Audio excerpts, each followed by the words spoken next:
So this is the Nissan Qashqai remote to drive a car, and we are going to remove the battery. Take out the key. And take out the key. It's out. Now what you do, you just take one of these flat tools. Butter knife. Do it like this. Open it very slowly, carefully. Up very slowly. It's going to be like this. And there are going to be some hard stuff. 2032. Yeah. You just need one. Just need one. New. Yeah, new one. And take this off. Take that one off. Yeah. And replace it with the new one. Yeah.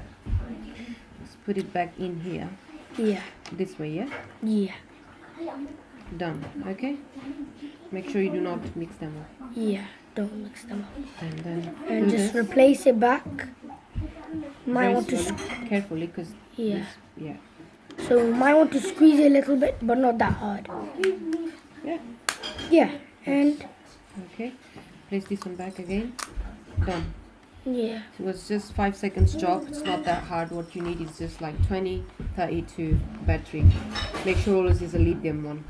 Thank you for watching. Subscribe to our channel. And like